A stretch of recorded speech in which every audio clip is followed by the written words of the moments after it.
And then the other thing I was going to mention is also that what we are encouraging our customers to do is to move away from just a kind of big annual appraisal where you try to remember everything that's happened over the last 12 months. It's impossible, really, and by having regular one-to-ones, giving and receiving feedback and recognition all the time throughout the year, through our Teams app, for example, that can all be then drawn into the year-end review, making it really easy to have a discussion and an accurate reflection over the last 6 months or over the last 12 months. And therefore, that makes that kind of whole conversation a lot easier around performance and potential.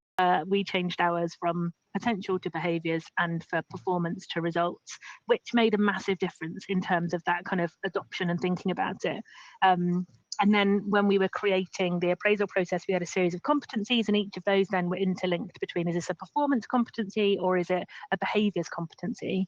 And actually then it became really simple to be able to kind of, rate and have those conversations and think about things. And I know when we chatted, I was talking about how we could kind of create examples for people to understand the principle about behaviours and performance. And I used the delightful Luis Suarez to explain.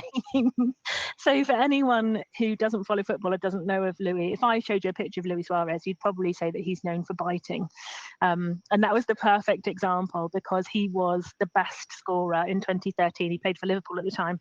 Best scorer for Liverpool, highest scorer, greatest number of goals, and is this amazing footballer. But the challenge with him was he bit people on the field and in the game. So there was a massive challenge about the right behaviours. And I remember at the time when it happened, my husband is a big Liverpool fan.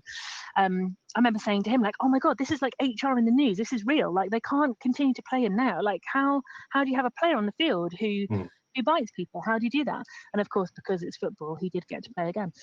But it was a really interesting analogy to use when I was thinking about performance and behaviour, because actually Luis Suarez would score high on performance but low on behaviour because he bites people. And actually what we wanted was someone who's high on performance and high on the right behaviours. So it became very clear to our managers very quickly about where it was important that we have to have both. And so I think that's where that focus, that training, giving people the right understanding of the process and how you're using it can be massive. So yeah, Luis Suarez shall forever live in my head rent free now.